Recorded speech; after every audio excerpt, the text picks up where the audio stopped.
Okay, so like Steve said, tonight is a speaker from within our own family, Sheikh Shams, who is going to talk to us because we feel it's important as we get ready for the 2022 election to get some understanding of what happened with Sheikh and his group in the 2020 election. And so we've asked Sheikh to come on and present this and give us an idea of the success they had with this program in Georgia. So, Sheikh, it's all yours, and I believe we're going to make you a co-host so you can share your slides. So, Shay, if you could make Sheikh a co-host, then we'll be able to get through the presentation. Thank you. Sheikh, it's all yours. Thank you very much. Okay, so my name is Shaikh Shams. I'm a PC in Fulton Ranch precinct. So we had this presentation I actually provided to Steve, Jennifer, AJ, and Carol, and also in LD18, Allison Porter, to show that what we have done in Arizona and also in Georgia in last election. So, it's my honor to present it to the broader audience. So what is the GOTV? What is the usual way we do the campaigns? Like the door knocking is the most preferred method that we all know. And but we could not do that during the pandemic. So we were more depending on phone banking and text banking. But there are problems with phone banking, like we all know that most of the people do not want to pick up their phone and from the unknown numbers, and many people they hang up, and some probably you may have experienced that you may have some bad conversation, and to have a good conversation is like if you make 100 phone calls, probably out of 100, probably 10 you can have a good conversation. So but in the other options were text banking. We all did text banking. You probably did that too. That's easy, that's fast, but then you don't know that how many of them really listened to your text and really voted. So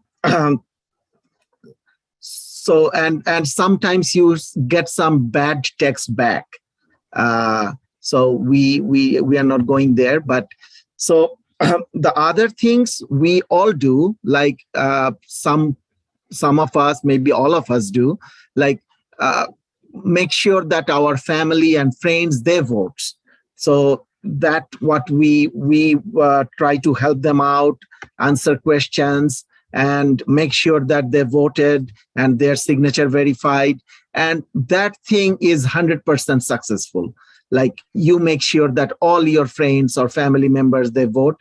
And so then we thought that why don't we use this model and cover the whole community, a bigger number of people. So that is the whole, that's the idea we took. And we did that in our Bangladeshi community. I represent the Bangladeshi community here. I'm a Bangladeshi American for last 25 years. So, and we call this one No Bangladeshi Left Behind. So we picked this name from George Bush's not very popular No Child Left Behind, but this one, the idea is that we want to cover everybody. So what but there is a disclaimer, like this, the model we picked, it is not replacing or contradicting with any existing GOTV model like phone banking, text banking, but this is providing an additional way to reach out to the people and with a lot of certainty. So now how we started the No Bangladeshi Left Behind in Arizona. So when we first came up with the idea, then some of us, we did that in 2018 election and with few individuals. And then we collected that idea and gathered more volunteers. So we got the 22 motivated volunteers joined this project, and we communicated to all of them with a WhatsApp group. And then uh, uh, we make a list of everybody in our community in a Google Sheet. So per household, like for my household, for my brother's household, for my friend's household, we just name them, but there is no personal data there. So we just put their name, the name they are known with, not full name or nothing, the name that I call him, and there is a city or county or whatever, so that we identify that household. And then we involve volunteers from all the groups in different areas, different age groups, and their friends, so that we make sure that 100% of our community is listed in that Google spreadsheet. And then each of those households are assigned with a volunteer. So the volunteer, which are the out of 22 volunteers, so each of them are assigned with one of us, our volunteers, and then we organize those volunteers in a WhatsApp message. And then we send them, we draft different messages in different part of the process, like the voter registration reminder, early voting reminder, polling center location information, down the ballot candidate list, and all the GOTV information that we could think of. And then the volunteers, each volunteers are sending those messages to their assigned household member, and they're actually making sure that everybody in that household are following, voting.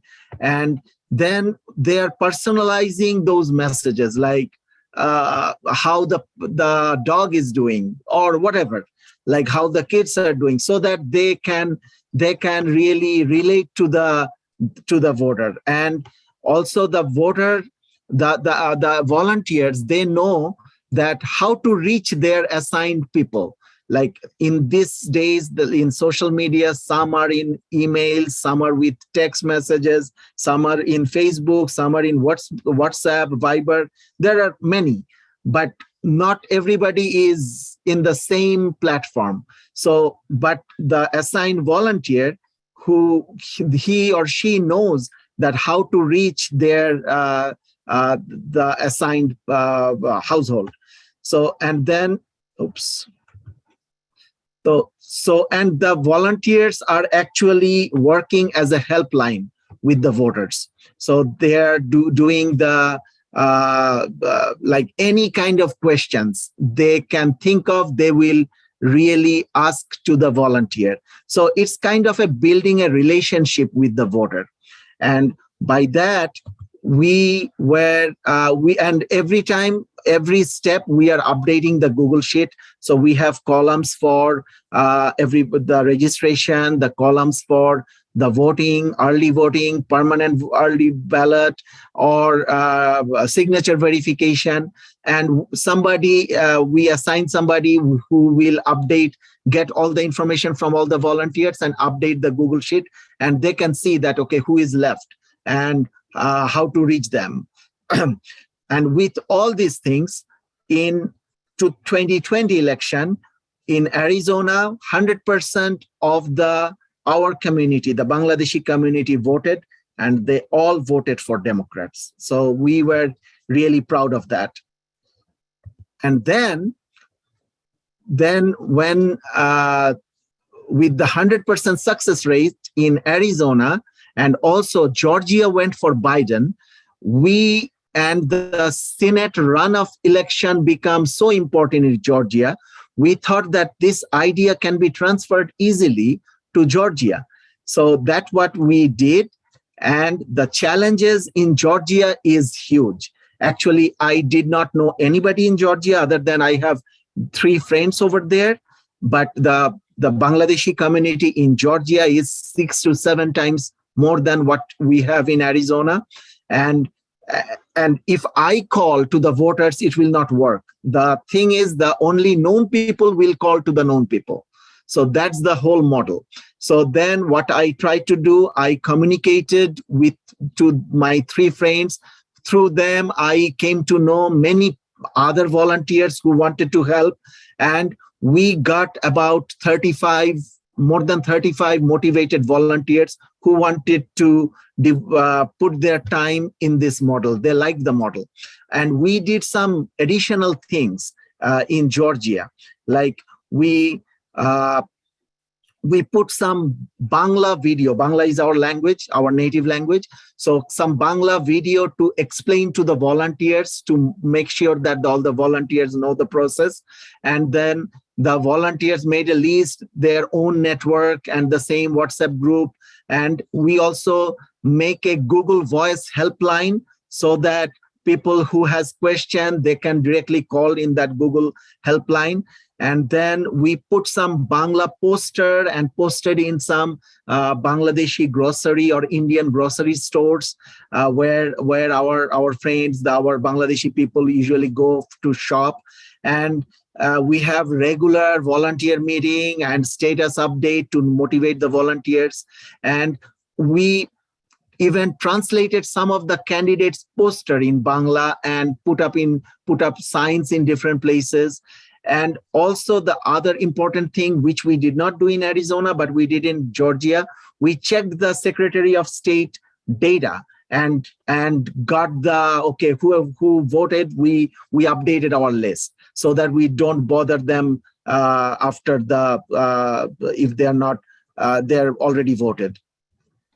And the result was 95% of Georgian Bangladeshi community in our list voted, and we know the result that we got 2 Senate seats over there. And we helped so many people from overseas voters who voted in Georgia, and a lot of absentee ballot, absentee people, they voted for the first time.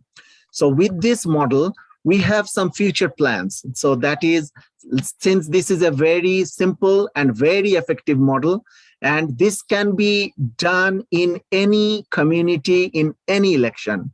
And we are thinking to go to other states like North Carolina, Texas, where we have some close races and we have some chances. And we even try to translate to other communities like Indian communities, on the Persian community, Middle Eastern community. So because it's so easily transferable. And we are thinking to create an app so that app can be used. Got 2 minutes remaining, please. Yeah, okay, thank you. So, and we probably put instead of No Bangladeshi Left Behind, we probably need to put a more catchy name and common for everybody. And also we want to discuss with the leadership. I already discussed with the LD17 and LD18, and we are really willing to help if this model can be adopted in other communities if the leadership wants our help. So that's about it. And any questions?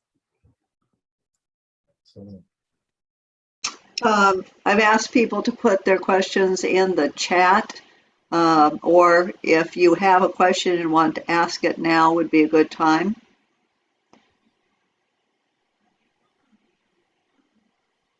So Sheikh, basically what we are saying is that we as PCs could be looking at the people we know who might be voters, and we could be reaching out to them to make sure that they understand how to vote, where to vote, any questions they have about registration or voting. And this will help ensure that we have a community of people who are voting in the next election, correct? Yes. So this can be done in a precinct wise or in the community wise. So either way. So we make sure that all the known people are assigned to the known volunteers so that people will be more comfortable with them, and we provide them answers. Like we had some weird questions, like I cut down my ballot and how to do that. So those are the questions, some of the questions we get the answers for the voters, and we build the relationship. Okay. One other question that was in the chat I'll ask is, what were the challenges that you ran across as you were doing your program? Any challenges to be aware of? Yes, one thing is we want to cover everybody. So like for any community or any group, you just need to find one person over there who is willing to help, so that you can cover everybody over there. So that finding that one person in every group, that is very important. Okay. We're going to have to move on since we do have such a packed agenda right now. But Sheikh, there are other questions in the chat. So if you would like to answer them, Sure. in the chat, that would be appreciated, I'm sure, by the people that asked the question. And our participants can watch the chat and your answers. So, Okay, I'll do that. Thank you. all right. Thank you so much, Sheikh. And I know as we go into the 2022 election cycle, we're going to be talking about this even more as we get into our LDs and how we can make this effective for what we want to do, because you're correct. It's tough to get people on the phone. It's tough to get people to answer the mail. It's tough to get them to answer the door. So anything that we can do to make that voter contact is greatly appreciated. So thank you. Thank you so much. All right, so now we're going to go to our next presenter. And tonight we are going to hear from one of the candidates who is seeking the Democratic nomination for governor. This is a gentleman that has been representing LD 28. And so he's not a stranger to running for office, winning office, and dealing with the problems of Arizona. So it's my great pleasure to introduce to you former representative now, because he's thrown his hat all in to seek this nomination, Aaron Lieberman. Aaron, it's all yours. Thank you so much, Carolyn. Thank you for all the incredible work you've done over the years to do what we did in LD 28 and LD 17. And Steve, grateful for your leadership. I think everyone on this phone call knows one of my favorite colleagues in all of the State House is Representative Jennifer Pawlik, who is such a steady hand and just an incredible voice for a reason down at the Capitol. And we all want to add AJ down to the team in the coming years. I can tell you from experience, we had a Senate candidate narrowly lose, run again 2 years later, and narrowly win. And that would be our fondest wish for you all for sure. But I'm here in a different capacity today. I want to talk about why I'm running for governor. Fundamentally, I think our politics are broken and that our leaders aren't stepping up to the challenge right now, especially as we're going through this incredible challenge of the pandemic. Right when we could have all been coming together, it's felt to me like we've been coming apart. That's tough because I'm an Arizona kid, born and raised. I know a little bit about the spirit of this place. When I was a kid growing up in Arizona in the 1980s, it seemed like the best place in the world to be a kid. So many people from so many different backgrounds, from so many different places. Didn't matter who your dad was or where you went to school. What mattered in Arizona was how you acted, how you carried yourself, and what you did. And we were doers. If you look back at the history of this state, we built it out of a dry desert wash bed against long odds, not by belittling each other and dividing each other one against the other, but by working together to accomplish great things. There's so many examples you could point to, from the Central Arizona Project to how we did the Groundwater Management Act to even how we launched access and provided healthcare for so many low-income Arizonans. Each of those, we took a totally different approach than anyone else had done anywhere in the country, and we got real results. That was that same spirit that I took into my senior year at Yale when I started what grew into a national non-for-profit called Jumpstart. I knew there were 3- and 4-year-olds in Head Start already falling behind their peers and that they needed something different. There were more college students than ever before that wanted to volunteer, so we trained the college students to serve as literacy tutors to help those preschoolers get the support they needed to walk into kindergarten prepared to succeed. What started with 15 college students at New Haven, Connecticut, has grown into a national movement where 50,000 college students have worked with over 100,000 preschoolers and their families all across the country. And it shows what you can do when you're willing to invest to help more people be successful. I then started a company called Oscillera Learning that runs childcare programs, predominantly Head Start programs funded by the government. And I took that same spirit of problem solving and approaching things differently. I used to say, we'll paint the classrooms purple if that would get better outcomes for kids. And all of the things I did there, I think, are exactly what we need in our next governor. I recruited a team of senior leaders from all different backgrounds. We worked together with our stakeholders, our parents, our teachers, our social workers. We set incredibly ambitious goals, and then I held people accountable for delivering on the promises that they had made. The results in the Oscillera context have been amazing. Kids in our Head Start programs are making gains at about 2.5 times the national average. And today, almost 40,000 kids are impacted by Oscillera Learning every single day. In 2015, I moved back home to Arizona with my family. I wanted my 2 young boys to have some of that same spirit of Arizona childhood that I had growing up. And I just couldn't believe how nasty our politics had become. Divisive leaders like Joe Arpaio and Russell Pierce had literally tried to divide us and turn us one against the other. Gone was that spirit that I grew up with of rolling up our sleeves and getting things done in the public square, replaced by divisiveness and extreme leadership. So in 2018, I rolled up my sleeves and ran for office.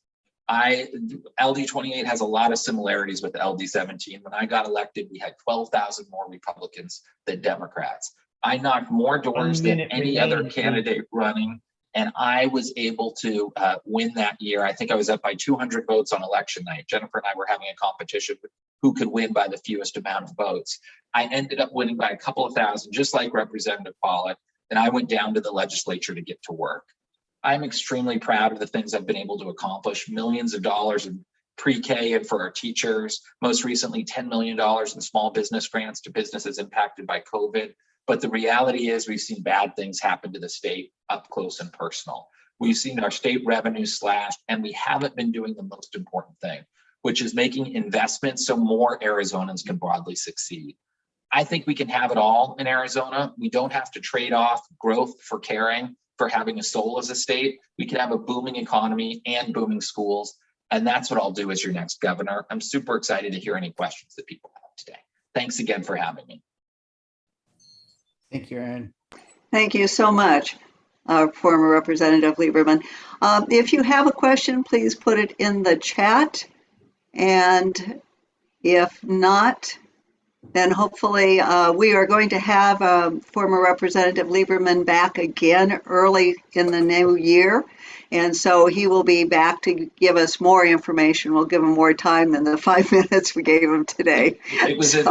It was a speed round today, Carol, for sure. And I look forward to coming back. I will just say one more thing, especially if there's no question. What I'm really focused on, first and foremost, is fixing our schools. I think that's the key to so much of what we need to do in Arizona. I want universal pre-K for every 4-year-old. I want our teachers paid at 25th in the country, which would be a $400 million annual expenditure. And I want a community college promise scholarship so that our kids are getting to and through community college in much greater numbers.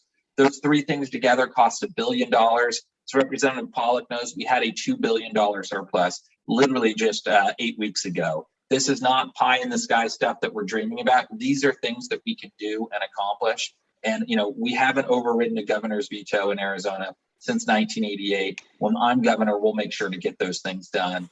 Michael on my campaign team is putting stuff in the chat where you can get more information about who I am, what this campaign is all about. And if any of you are interested in volunteering, we would love to have you. The first thing you can do on our campaign page is sign up to get involved. And we are building a group of volunteers from all across the state and would love to include even more people from LD 17 in it. Tonight we have Mark Robert Gordon, who is our DNC representative or Democratic National Committee representative. He is going to give us a 5-minute update on what's going on with the DNC. And I can only imagine that 5 minutes probably will not be enough, but we're going to have to hold him to it. So anyway, Mark, it's all yours. And again, if anybody has a question for Mark, please put it in the chat. Hello, everyone. Last time that I was here, I mentioned that the October meeting of the DNC would be the first voting meeting where we're actually interacting with our fellow our fellow DNC members, and it was expected to be in person. The explosion of the Delta variant led very quickly to the decision by the White House to ask the DNC to convert it to a virtual meeting, and we obliged. So it will be this week online. We are voting on a number of things. It's very exciting. It's the first time in over a year that I've been in office that we're actually having a vote other than on substantive matters, other than on rote what we're going to support in terms of the administration or not. Among the things that I think is most interesting, excuse me, to Arizona is that both Chair Harrison, Jamie Harrison, chair of the DNC, and a guy who I couldn't remember when I was saying this before, and then it turned out to be the president of the United States was that guy. The two of them came up with a list of 75 nominees as at-large members to the DNC. That is being voted on at this meeting. It will be voted on Saturday, as well as standing committees to the DNC and various other executive committees. So I'm going to report that in that list, there are 2 Arizonans that have been nominated for at-large membership to the DNC. And by the way, the DNC is basically the same size as Congress. It's a small body that makes policy on behalf of the Democratic Party nationally, and a small body that really does the work of the White House during a Democratic administration on the political end. And so to that, among those 75 nominees that we're going to be voting on are Arizonans Marisol Garcia, who is vice chair or vice president of AEA, Arizona Educational Association. She was also a national co-lead in Educators for Biden. The second Arizona nominee among those 75 is Clara Pratt. She is with Navajo Power. She was one of the former executive director and chief of staff of the Navajo Nation.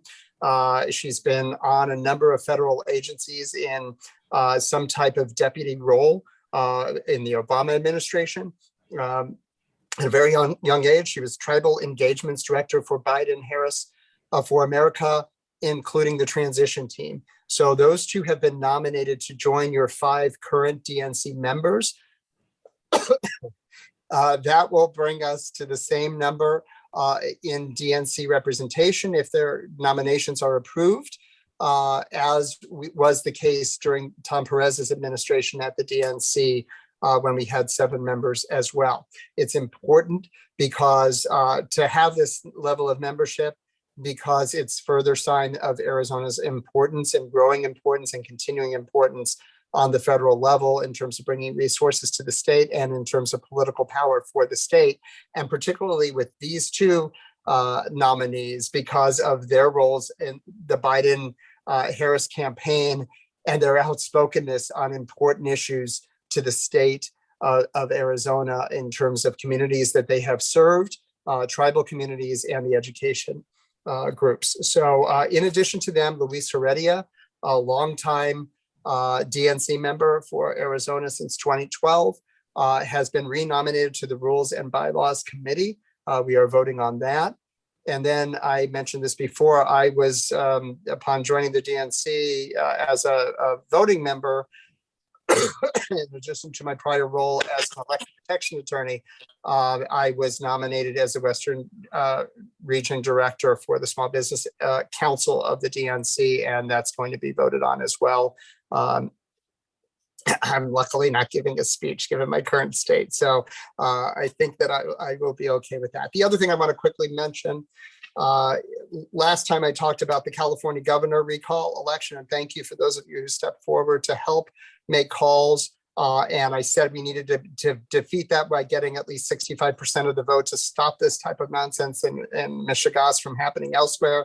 That's a Jewish term, by the way. And we are going to stop it because he got 65%. So that was good in defeating the recall. Likewise, we have 3 important races coming up. Virginia's statewide races are in November, early November. New Jersey statewide races. Okay, finishing up. New Jersey statewide races are in November, and Ohio has an important congressional race where we can actually pick up a seat in the U.S. Congress. And right now we're running ahead in that poll. We are running even or slightly behind in Virginia for the governor's race, for Governor Terry McAuliffe. So once again, I'm going to put my email into the chat before I leave for my next quote unquote speech in this state. Excuse me. And if you could please sign up to help with election protection calls and get out the vote calls into Virginia right now. Send me your details.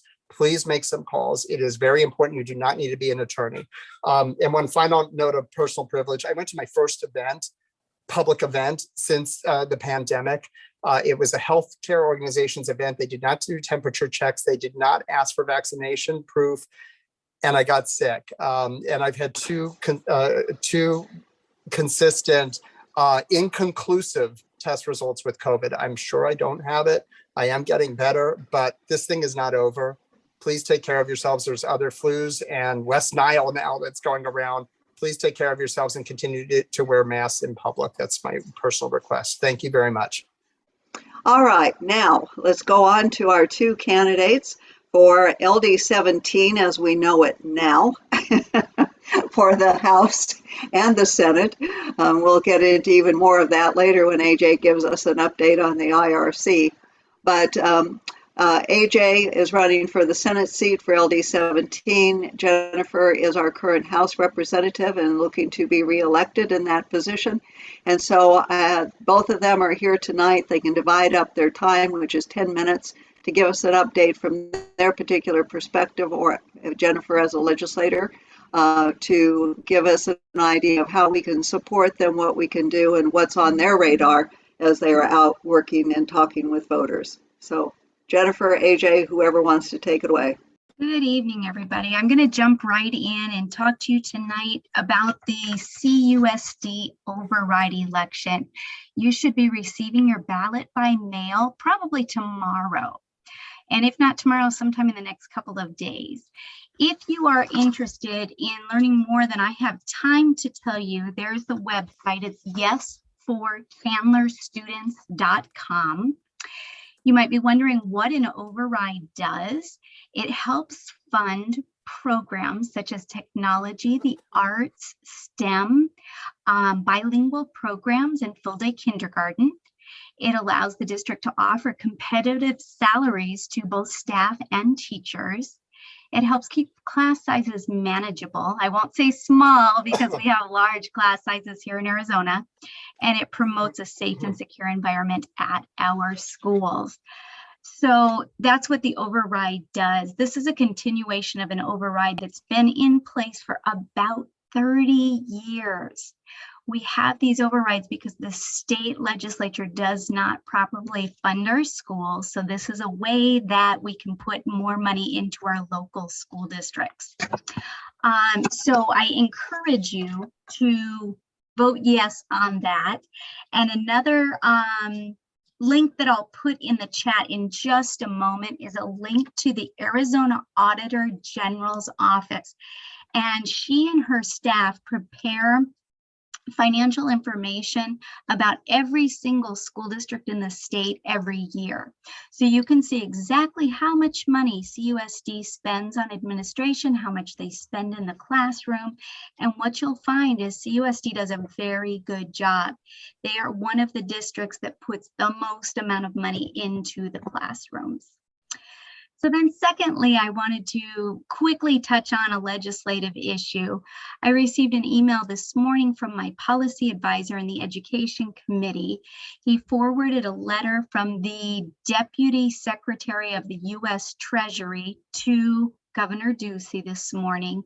And the letter basically said that the state of Arizona is in violation of federal funding rules when it comes to federal COVID money, because there are 2 programs that the governor is promoting, which are not helping to stop COVID spread. So the first one is that the school districts who are in compliance of all state laws, meaning they're not requiring masking in schools, they get extra money. And then any parent who files a complaint, they don't want their kid in a school that is requiring masks, they can access a voucher for up to $7,000 so that their child can go to private school.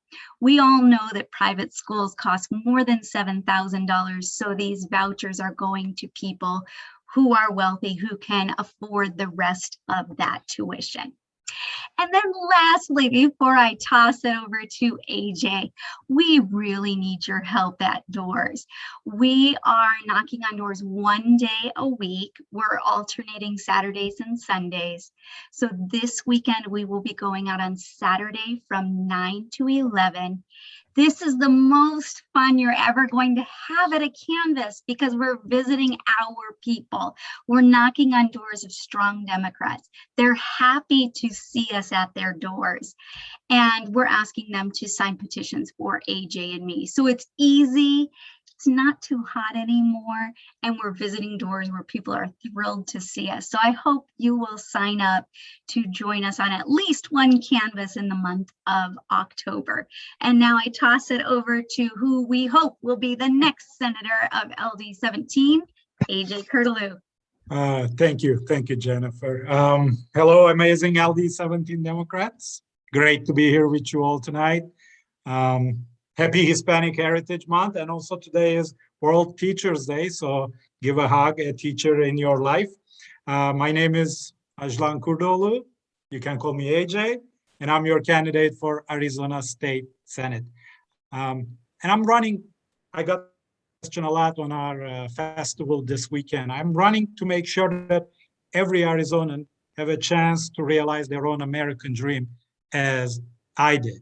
I moved to Arizona more than 20 years ago. I came here after college to attend Thunderbird, part of ASU now for my graduate degree. And following that, I made Arizona, East Valley, and Chandler my home. This is where I built my business. This is where my home is. And thanks to you, this is my community. And I'm grateful for our exceptional country, for the state to giving me opportunity to build this life here, and also a chance to represent you. And I will work hard for Arizonans to have the same chance. We live in this great state. We have a lot of resources, and I do strongly believe that we can have a brighter future in Arizona, a growing economy with thriving small businesses, a sufficiently funded, strong public school system for our children, and a market where Arizonans from all walks of life can afford and find housing. We can have a state that works for all of us if only, I believe, if we prioritize wealth. Instead of giving huge, massive tax cut to wealthy Arizonans, we can support our small businesses. Instead of creating tax breaks for the 1% of the wealthiest Arizona, we can invest and fund our schools. As a small business owner, we went through a very hard time, a rough patch because of COVID, and we're still going through. But this is the first time for me, and I know it's not just for me, I know from my neighbors and colleagues, that first time we felt a real and genuine support from the federal government. And as I mentioned on my op-ed, which had published on Suntan News a couple of weeks ago, the American Rescue Plan made a big difference for my business. But I believe we shouldn't have this kind of support just because we run into a once-in-a-lifetime pandemic. And I'm grateful for the federal help. And my promise to you, when I'm elected, I will work my hardest to find ways that our state government as well to support local small businesses. If we put the right people in the right places, if we prioritize well, we will have a state that works for all of us. But again, this job requires all of us together to work hard till next November. As your team 17 member, as your team 17, I should say, Jennifer and I, we're really working nonstop. And I have to ask you to join those beautiful canvases. We're talking to, as she said, the strong Democrats, and the weather is nice. We have one this Saturday. I want to see you out there with us. I have to ask you for your support as well on social media by sharing our content and commenting so others might see our names as well. And I have to ask you, please support us financially because we need those resources down the road. We're running against formidable opponents. It is not exaggeration when I say the road to better Arizona, to a brighter future, goes through our races here, and your support is not just helpful, but it is everything. My name is AJ, running for state senate. I am grateful for your support, your friendship, and let's get this job done. Thank you, AJ. Thanks, Jennifer. AJ, why don't you go ahead with the update on the IRC, Independent Redistricting Commission? Thank you, Carol. Here is the map. All right, again, AJ is here. I've been following Independent Redistricting Commission for several months, and I have some notes here. After months of preparation, tons of public hearings, as our chairwoman, Erika Newberg says, the robust work started. And they published, as I mentioned on my last speech last time, they published the grid maps last part of September. And that was based on two criteria, equal population and compactness. After that, they hold some public hearings about it. And now this week, it started yesterday, they are working on the grid maps. And those the draft maps. The way it works, whatever they heard, those commissioners from the public, they are bringing to the table, and they are asking to the mappers change the grid maps based on their opinion. And this is, let me see, this is our new legislative districts grid map. And as you see, this is our neck of the wood. This is I-10. Here we're looking at 101 freeway. This is US 60, and this is Hunt Highway. As you see, our current LD 17 is divided into two. Should we say North 17 and South 17? Both districts are still heavily Republican. Our job will be hard for the next 10 years. It will be a little bit harder on the South than North, but both sides have a lot of more Republicans than Democrats. So this is the legislative districts in our neck of the wood. If we can zoom back, you can see the whole state changing. But again, this is very early stage. It will change considerably within next 3 weeks. End of October, we're going to have first published, ready to be criticized draft maps, and then they're going to have a 28-day time frame where they will hear from the public. But what I will ask from you, you probably start hearing about Redistricting Commission and the work they are doing right now a lot, not just from me, but on social media or regular media, radio, newspaper. The commissioner, as far as I can tell, they are listening to the public. However you want to reach out to them, draw a map on a paper, or if you feel strong about technical stuff, use this software on their website. You can create a map and submit them.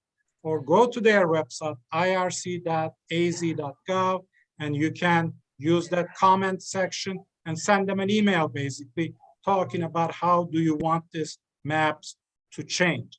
They are listening to you, and it is very, very important that we participate this process. It will really, especially in district like ours, where we have to work really hard, purple, kind of purple, more reddish districts, it will make or break our next 10 years. So this is where we are. Follow their website. They have a lot of information. Again, irc.az.gov. And if you have any question how to participate, what to say, what to write, please let me know. I can help you. If you have any question, I'll be happy to answer. Again, this is how it looks as of now. This is Chandler, South Chandler. Here you're looking at Sun Lakes. South part received a little bit more Gilbert here. And on the north, we receive a little bit more Chandler and some Gilbert area compared to current LD17 maps. That's pretty much the update that I have. Please follow the website and comment. However you feel about these maps, please let them know what you want because they are listening. Right now, we're going to go to Jane Poston, who is here tonight to give us a couple of minutes on her run. And so, Jane, if you want to go ahead, and you've got 2 minutes. Monroe is your timekeeper, and give us an update on your desire to run for office and your race. Well, thank you so much for having me tonight. I really appreciate that. I am new to sort of the political arena, I would say, but I do have very deep roots in Chandler. I'm running for the Chandler City Council. And in my experience here in Chandler, which I absolutely love, I think it's an amazing community. I'm a small business owner. I have my business here. I have my family and a couple of kids here. I'm a former city employee. I actually worked for the city for about 12 years before resigning about 7 years ago to go back to my own small business, which I own with my husband. I'm currently the Chandler Chamber Board Chair. So in support of both an NDO ordinance, which we are trying to get passed through City Council, as well as that Yes for Chandler Students campaign that you heard about a little bit earlier. The Chamber did support that, and it has in many years. I actually, through my business, which is video and marketing communications, do a lot of pro bono work, and we actually came up with that campaign and worked on that for about 3 different years. It's off with another company this year, which, but it's doing great. So please encourage you to vote for that. I basically just believe that I kind of echo some of the comments earlier that maybe the leadership hasn't been what I would hope it would be. I've lived all over the country, and one of the best things about Chandler is that it is such a welcoming community. And I feel like we're a little bit more siloed than we have been in the past. And I think that we have a lot more in common with our neighbors than we have disagreements. I'd like to see our leadership echo that and be a part of that. I have been involved in the education community. We've done pro bono work for almost every nonprofit in town. I'm a former board president of the Education Foundation, a board member of the East Valley Jewish Community Center. I really believe in this community, and I really want to give back to it. For me, the Chandler City Council is the end game. I think it's the next step for service. And so I really appreciate you just taking the time to listen tonight and giving me a few minutes.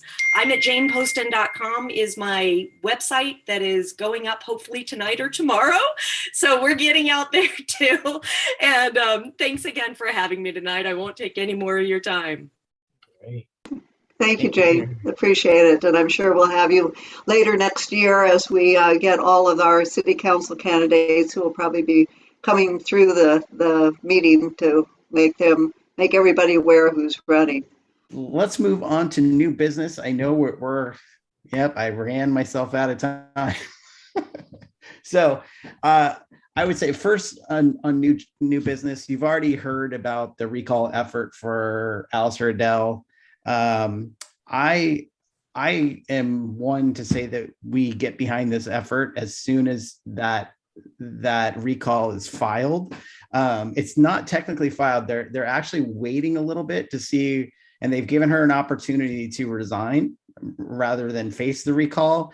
That was on Bram Resnick's show this weekend. They had one of the organizers of the recall that was talking about it, and they're giving her a little bit of time. So I'm not quite sure when that recall is going to drop. I know that she's not willing to resign. So I'm sure we're going to face that recall. So what I'll promise you all is as soon as I have information on what that entails, as far as what effort we need to put into it, I'll let you all know.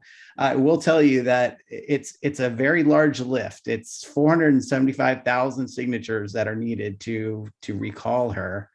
And that starts there's a 120-day clock that starts the moment that the recall is filed.